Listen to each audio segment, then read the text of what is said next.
WDON1204.com. Community focused, globally connected. Find us online at Coleman Global. Welcome to the I Love Wine and Dogs podcast. Created, produced, and hosted by Heidi Huebner with engineering and production by Timothy StoneDancer Coleman.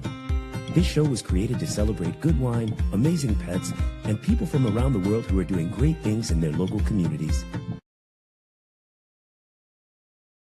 Welcome back, ladies and gentlemen, to another episode of I Love Wine and Dogs, created and produced by Miss Heidi Huebner, extraordinaire performer, artist, lover of animals, lover of great things wine. We are here today with Max Moser, and we're going to kick off our show. Thanks for joining us. How you doing, sister? I'm good. So I know you have a lot going on, and I want you just to share quickly. I'm so proud of you because everything you say you're going to do, you do it. You do it. And like you're juggling 1,000 hats right now. That's nothing new, but just really share with everybody what is going on in your world. Well, in my day job, I work for a cable access station, and I'm writing, hosting, and producing 3 shows at the same time that I'm going to use to teach the community how to create more engaging content. So we teach people, regular community members, right, how to, like, TV production. And so the 3 different shows, they all are about 3 different types of things. One's like a youth show. One is for like mentors and leaders in the community. One is to celebrate community members that step up to the plate to create their own content. And all 3 of those shows launched this coming week. So I've just been kind of buried inside of edits and promotional items and that kind of thing. You know, like what we did for I Love Wine and Dogs when we sat down in the beginning and we created the origin story of like, why did you create this podcast? Why is it important to you? And what is it that, you know, collectively we're trying to present to the global community. So I've just been kind of buried inside of all of those deadlines, but I appreciate your grace and I appreciate you understanding that my love is never going to change for you. You know, even if I can't get back to you as soon as I want to with the things that we've agreed upon. And, you know, that's just kind of been what it is. It's just kind of like this crazy whirlwind, but I do see things slowing down like within the next couple of weeks. Well, and that's, you know, we always say, day by day, it happens when it happens.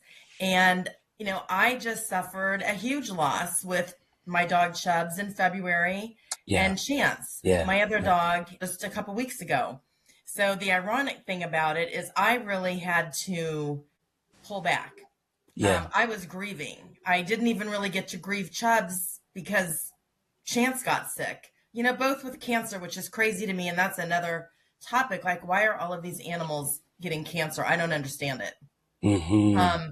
You know, and you do everything that you can do, but you know, these dogs have worked with me in the program at the airport, and not having them just with me every day in the house is heartbreaking. But people at work and the passengers and people who've met them in the community, it was like, I mean, really my heart was broken and torn apart, and it's going to take a minute to rebuild, you know, because they should be here. But Right. We definitely have been praying for you and sending, you know, all of the positive love and energy in your direction, because that's heavy, heavy, heavy.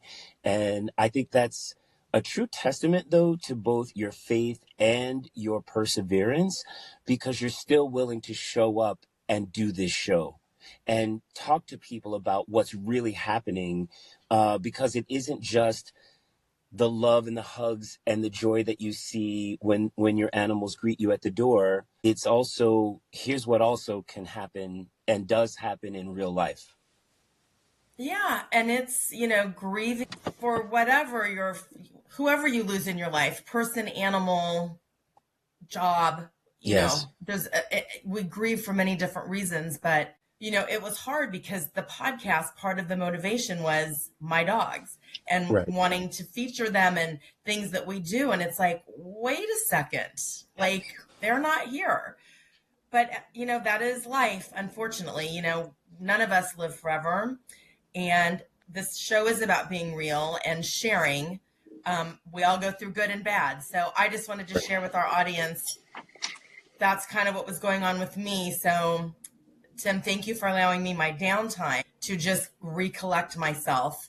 Yeah. It's kind of perfect timing with all of your momentum of everything, right? Yeah. I mean, like, it's strange how life will always work itself out.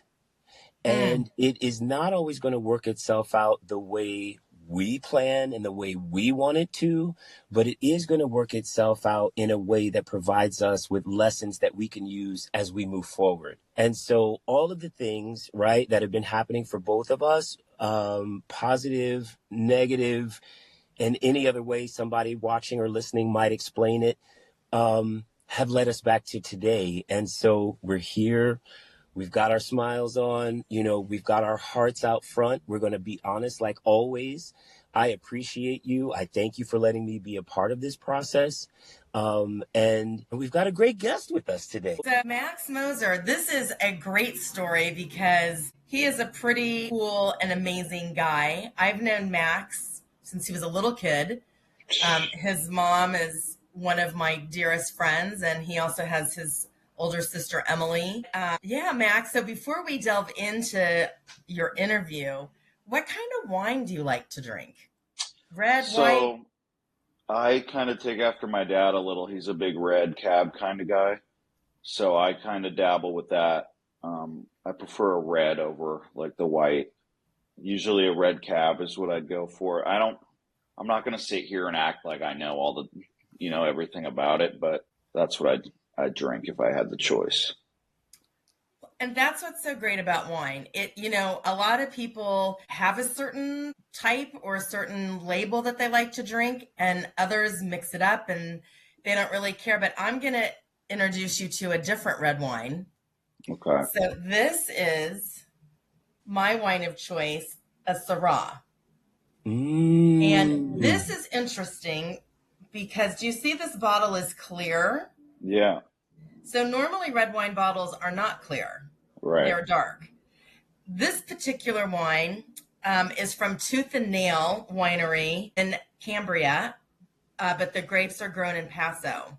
And I did a wine tasting there, and it was very interesting because Syrah is not one of my wines I normally drink. And so I was like, let's try something new. And this one is actually meant to be chilled, which I was like, what? So at the tasting room, I haven't opened this one yet, Max, because I think we're going to have to get together and open definitely. this together, right? I'm intrigued. Okay, and I'm jealous. But anyway, Tooth and Nail Winery, their tasting room is really awesome. And this is Destinata. They have different labels on their wines. I feel like they're mostly known for their reds, but they did have a rosé and a white. Syrah, this one, and when I tasted it, was more of a like medium to full body for me. And I was tasting a little blackberry, a little chocolate, even like a little earthy like tobacco. But it was really good. So, Max, this is the one. Interesting. Tooth and Nail. Cool. We're going to share this together. All It'll right. be chilled. Hey, I don't mind chilled wine. I actually prefer like it a little chilled even when I drink red. My dad's always had the wine fridge, and so everything's always chilled. Yeah. Absolutely. I tend to chill it out if I've opened it and I know I'm not going to get back to it in a day or two. Yeah. Just to try to let it live a little bit longer. Very cool. I hope that is at one of our local warehouses so that on the date, just text me on the day that you guys get together so I can have a glass vicariously. But you know what, Tim? You should see if it is. I'll send you the picture of it. Yes. And if you can't find it, then let me try to get a bottle and send it to you. I love it. That's wonderful. Thank you. There we go. Yeah. I was really impressed with it. So anyway, Max, tell us about your dog, Finn. Yeah, Finn is the little cavapoo we have. My mom and I got him right before COVID, right before the world kind of took a crap on all of us. We've had dogs my whole life. My dad, we've always had a dog in the house. That's our protection at home, right? We need a dog around the house. But Finn is just oh man, he's a lover, you know. Dogs are the best. And I don't know, we've never had a King Charles before, but those guys are just lovers, you know. They just want to cuddle, and they're just unconditional love, you know, as most dogs are. But this dog's just special, and he's inspired me a lot with just the business I have today, and yeah, a lot of different stuff. But it's been fun with him for sure. So you guys grew up in California, right? Born and Yep, raised? yep. Sherman Oaks. And then when you were in school, hmm did you have favorite classes? Did you play sports? Did I you? was I was a big sports guy, so we were doing sports since I was a little kid. Travel basketball, ball, football, like everything you can think of, we were doing it. I was doing it. The school was always that thing that was like, I don't want to sit in class. You know, I don't like math. I don't like history. I don't like that. PE's fun, you know, you get to go play around and stuff. I could do that. But school was always my struggle, right? I had problems like paying attention with stuff, and I just wasn't a big school fan at all. Did you? I can't remember. I feel like at one time your mom was talking about switching you to a charter school. Did that ever happen? So I went to a charter high school. It was considered a charter, but up until elementary, same school, middle school, I switched in eighth grade to a Catholic school because we wanted to try to get into the better Catholic high school. Still didn't get in. That didn't work out too well. Switched high schools. Yeah, I just went to a charter high school. I ended up switching my last 2 years from the Catholic school because it's just too expensive. And my parents kind of gave me the ultimatum where it's like, we can send you to this school and pay if you're going to apply yourself and try. And that's just something I was like, I'll get by, right? I don't fail. I don't do anything. I'm a good C student. If I put the time into it, I could get the A's and B's, but I can't apply myself. And so, you know, who wants to spend all this money for their kid to be like messing around all the time? You know, it's too expensive. Can I ask, what was it about school? Because you're actually talking about a very wide swath of the population on the planet. For sure. Right? For sure. So what is it about school that you feel didn't connect with you personally? And I'll sub question that by saying, do you feel like it was because your mind already was kind of geared towards, you like knew already what you wanted to do and these things didn't kind of match with that? Like, what was it? Yeah, I think from an early age, I kind of knew like, what am I going to need this for, right? Like, why do I need to know A, C, B, whatever the mathematical equation is for this? Don't care, right? History I never was into because it's like, look, I respect the history, but there's nothing I can do about it. I always had this focus of like, I want to make money. I was so intrigued with money when I was little. My dad was like the business owner. My mom was the 9 to 5 struggling, sometimes needed 2 jobs just so we could get by. And I was like, I love her, but I don't want to be on that side, right? I want to be able to have my own business and go do this and whatever. And so from a very young age, I was just trying anything to just, how can I make money? I became obsessed. I just YouTube different things. I was making YouTube video. I was always just trying something. And so I think that kind of influenced me to realize like, what do I need? Why am I sitting here right now? Or my thoughts were just all elsewhere, thinking about other ways I could do things. And just school didn't connect with me for some reason. I loved the people, right? I loved making people laugh. I always liked to be funny and stuff. And that's kind of what made me like want to go, right? And then I got along with all the teachers and that was super cool. But even the teachers used to say to me, like, I can tell you're going to be a like you're a smart kid, but like the school thing is just not that's not your thing. Not that I'm like, was a dumb kid or anything. Like I just didn't apply myself. That just wasn't what I was interested in.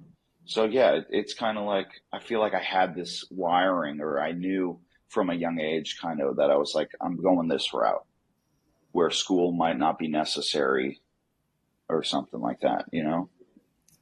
So Max, were you doing these YouTube videos and stuff when you were still in high school? Oh, I started doing, me and my cousin, well, we just moved in together actually. We were making videos on YouTube. Oh man, you could look them up now. I'm like 6 years old. We're just making videos. Got a video of one of them. We're dancing upstairs and my mom's downstairs watching The Bachelor. She's like, turn off the video. And then I'm like, you ruined the video. And that's, that's still on YouTube. Yeah, we were just always just trying something, right? We like to make people laugh, and we're like, let's try this. Let's try this. And so, yeah, the YouTube videos were when I was way younger, for sure. I can so hear your mom. Yeah, that voice she has. Voice in my head. Yeah. Max. Yeah. But so I feel like I was also that kid in school, but I'm much older than you, and we did not have any technology. Mm-hmm. And I feel like for all of us that did not have that, but who had a creative mind, right? Who was like, yes, I did good in school, good enough. But it was just like math and everything. It's like, I could count money, right? Right. But like, don't ask me to do geometry. But I was always creative, like with, choreography, and like I could create a show like on the spot and could still do that if you put music on. But we didn't have that outlet that your generation, I'm going to say, kind of was in the beginning of that. Right. And opportunities for kids now and Tim, you're in the world of education. School is important, but I also think it's finding what's going to resonate with people, because not everybody is an academic, right?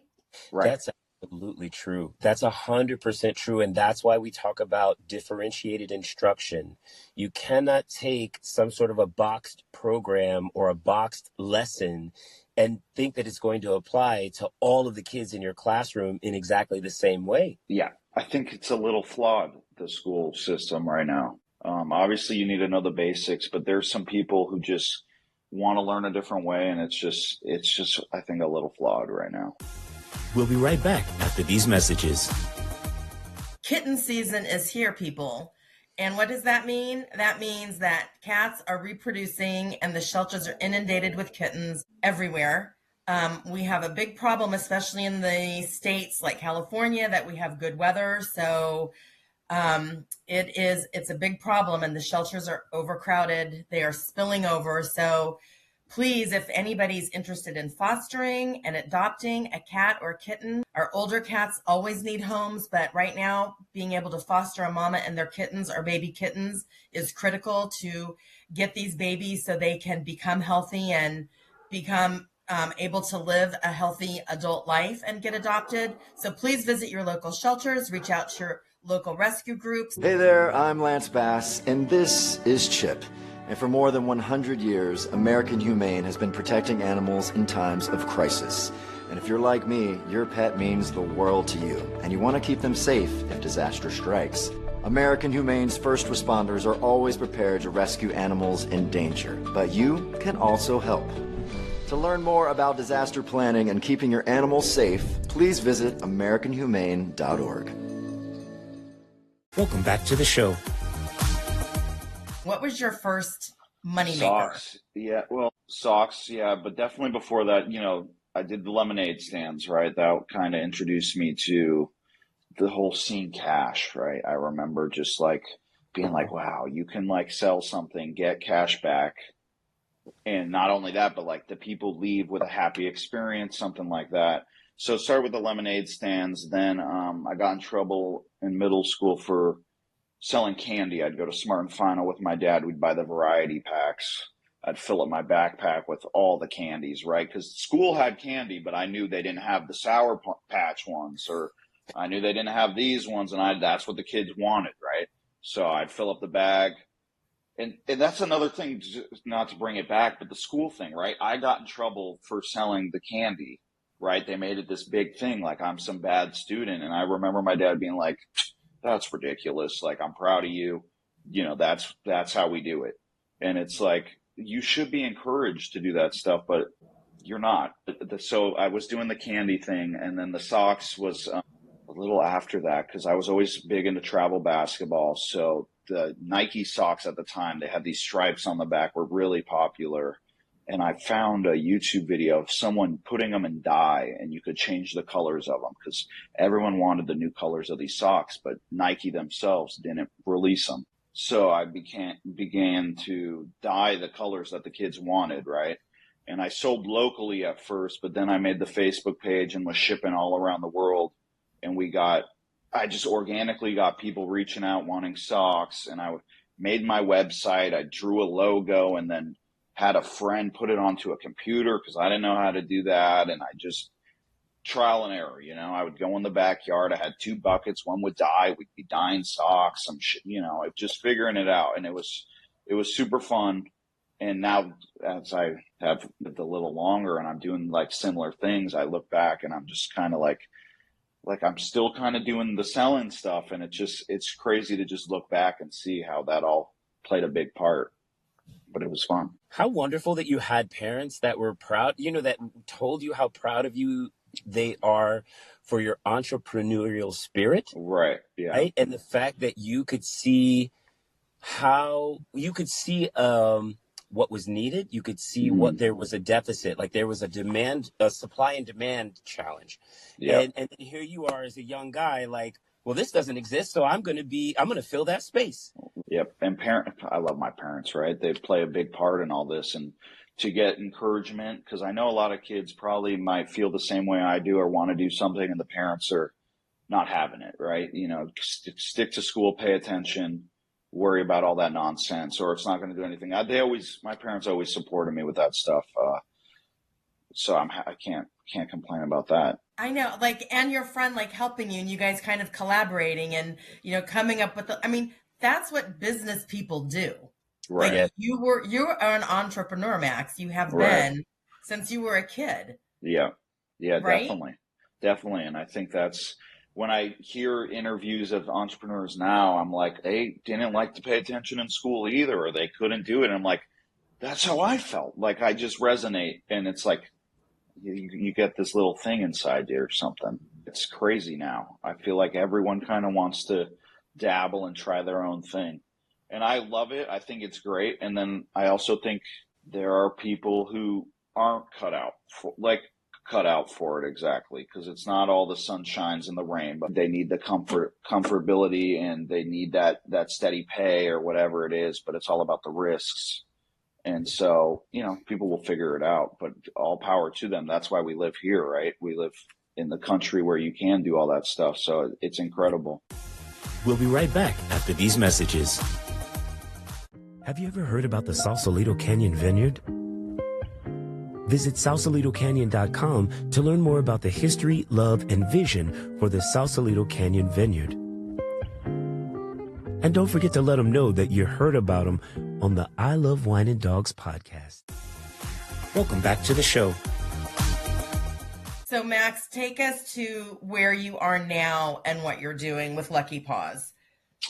Yeah, so we got Finn around 2019, right? I think we never really bought dog products necessarily for our dogs. I think we had like a Costco Kirkland bed for our one dog, that some raggedy, ugly bed we had, right? And we don't even remember if he slept on it or not.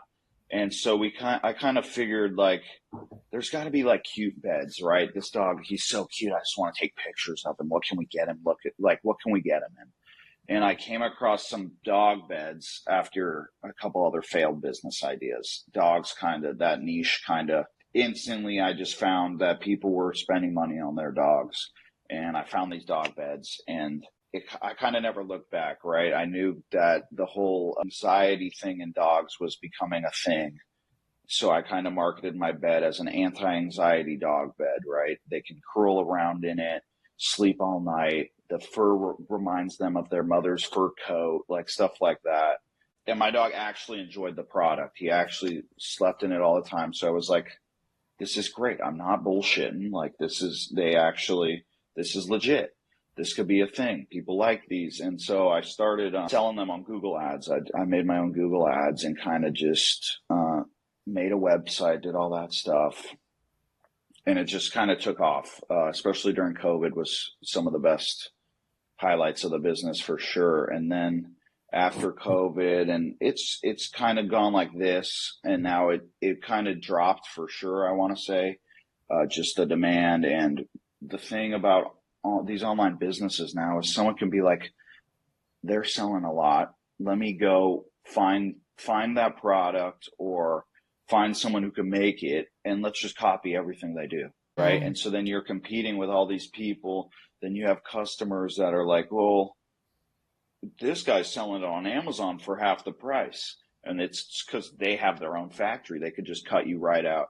So the challenges of running an online business is it's no joke, for real. And you have to constantly test and innovate and think of new ideas. So it's been an up and down trend, but I love it. I mean, I love my dogs. I love bringing new products to them and working and innovating with the manufacturers I use, and just seeing my dogs sleep on these beds all the time. I'm like, if my dog can do that, there's thousands others that can use some dog beds. I'm on Shopify, and Shopify's huge now for encouraging young entrepreneurs to make websites, and that's kind of everyone's go-to when they sell online. And they have apps where you could, with a click of a button, you copy the entire person's website, and now it's on yours. It's like insane. But I think copying first, it's a form of flattering. Like, it's just to have someone copy you, take that to heart and realize, like, well, I'm doing something right. And then secondly, though, like, copying isn't always bad, but you do need to reinvent it a little bit, put your own twist to it, because you're always going to be behind if you're just copying the next person, right? Because they're the one innovating. You're waiting for the innovation, and you're copying once they already did it, and you're behind. You're late. It's too late. Max, you're only doing dog beds, correct? Yeah, I mean, we sell blankets. I always say we. It's always me. It's just me, but I feel like it's like me and the bit. I don't know what it is, but it's blankets. Yeah, me and all the dogs. I've got like 4 dogs now, or 3. Blankets. What else? I tried the dog treat thing, right? I saw CBD was becoming a big thing, so I'm like, let's try this. Let's work with someone, make a dog treat with CBD. But if they don't like CBD, we also offer just a calming treat, because that's kind of my whole business, is like around the whole calming, happy dog life, trying to help happy dogs, make dogs happy and healthy, and provide them with comfort, that whole thing. Blankets, different kinds of beds, couch beds. But yeah, beds have been the breadwinner for sure. I got one next to me, these new memory foam beds here, what I'm working on now. And that's I'm kind of going more so the route where, okay, you want to copy me, you got to invest a crap ton of money then if you want to copy me, because I'm doing something you can't just grab out there anymore. I'm super proud too of these new beds. I feel like the quality's great. I want to go target the customers that are willing to spend money for their dog for a bed that's going to last a lifetime, rather than a customer who's looking for a cheap fix. That's true with everything. Right. If you're going to listen, my shoes that were expensive are still with me 20 years later. Mm-hmm. The shoes that I buy because they're at whatever store and they're cheap, they fall apart. Like, I'm like, how? My shoe is disintegrating. Like, What is going on here?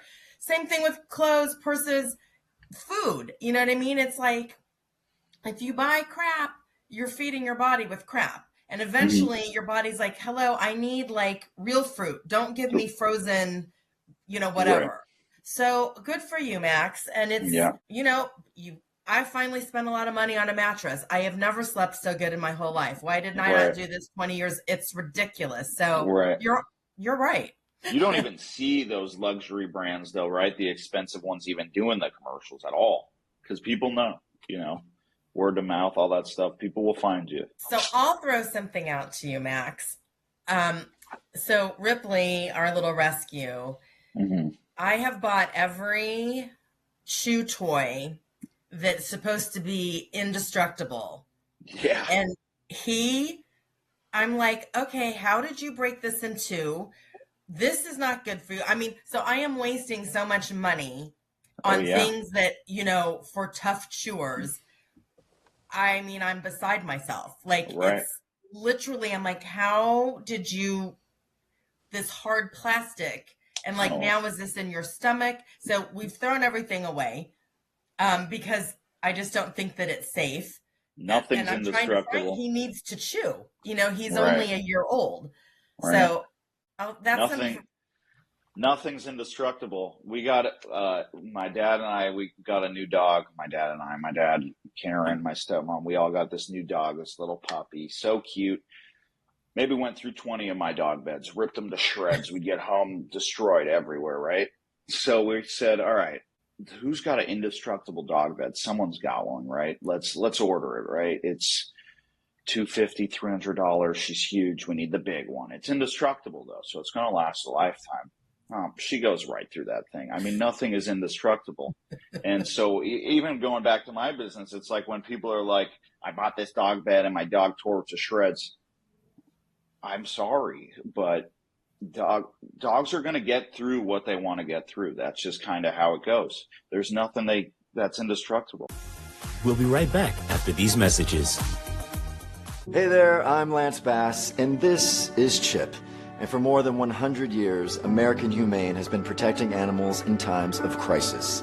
And if you're like me, your pet means the world to you, and you want to keep them safe if disaster strikes.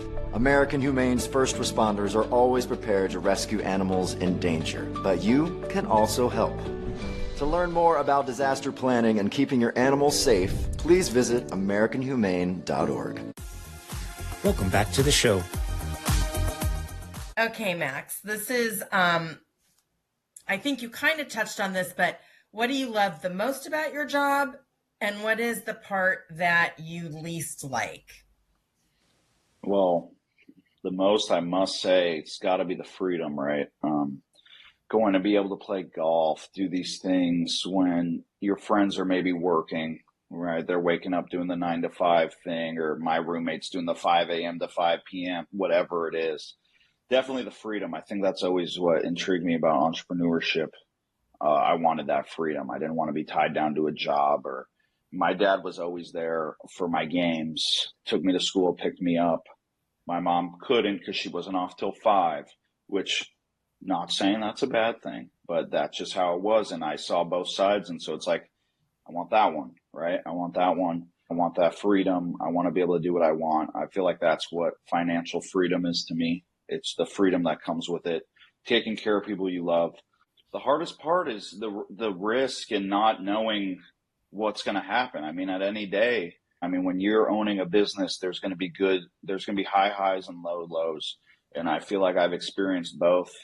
And I'm sure it's only going to get crazier, hopefully more high highs though, right? That's what we're aiming for sure. But the lows are tough. And there's not many people you could talk to about who understand where you're coming from. There's not many people who have a blueprint, who have the answers. You kind of just got to keep chucking away and hope for the best and know that it's all going to work out. But I love the journey too. So that's what's amazing. So. Yeah, absolutely. That's such an important part, the journey. Yes. Mm-hmm. That's the biggest part. Because once you hit the end goal, I've heard so many people and it's like, well, now what?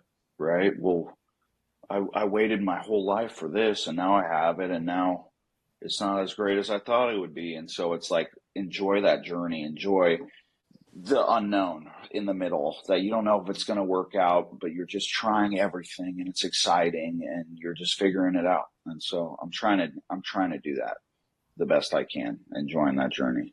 I think you are.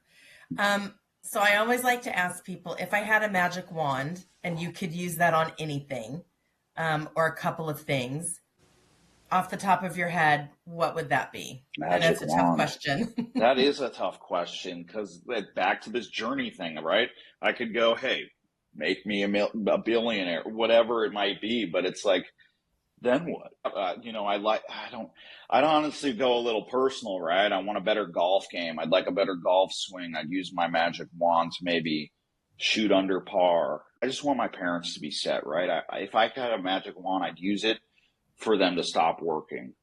And maybe they could come help me a little bit with my thing. If we could do a little family business thing, right? Or just take that worry out of my family's life, of just anything, whether it's my sister, my mom, my dad, just so we could all be happy and enjoy these years while they're getting older, still young, but getting older, right? And to me, my biggest fear is not making it while they're here. And so if I could use something It'd be like, hey, let's make sure we're all good so we can enjoy this life together while we have it before they can't go on vacations anymore, or, you never know what happens there. I don't know where I'd be without them. And I love my family. And as I've gotten older, I've realized how important it is to me and that I'm around as much as I can with my family. We're all best friends. I want to watch TV with my mom, maybe some reality TV on a Sunday. That's what I want to do. And then we'll go golf with my dad on Monday. And that's true happiness to me, and what financial freedom can bring you, and just keep pushing, and hopefully it all works out, Yeah, you do have good parents. I have to say, his mom is one of my dearest friends. She is something else. And she loves these kids and has worked her ass off for sure. Definitely. To do whatever it takes. She love you, Vicky, when you listen to this. We're proud of your son, Max. And Emily, too. His sister's amazing. Yeah. Max, is there anything we didn't talk about that you want to share before we wrap it up? If there's anything I'd like to say, it's just thank you to you guys for allowing me to speak with you guys. This has been great. I feel like we just chatted, right? I've never done one of these before, and I wasn't nervous at all. You guys made me feel super comfortable and welcoming, and I feel like we all have gotten closer. I feel like we could split this bottle of wine together. I'm looking forward to that. And to just keep this podcast is lovely. There's so much going on. So many people are trying different podcasts, and it's easy to get discouraged and look at numbers, but it's like important to remember why we do everything we're doing. Just like with the business, are we doing it for money or because we love it? And to just keep pushing, right? Everyone's got to keep pushing, everyone listening. There's so much life to live. We just got to get after it. Absolutely. Oh my God, that's like my motto. Like I want 24 hours more in every day because I just want to do so much. Yeah, there's not enough time in the day.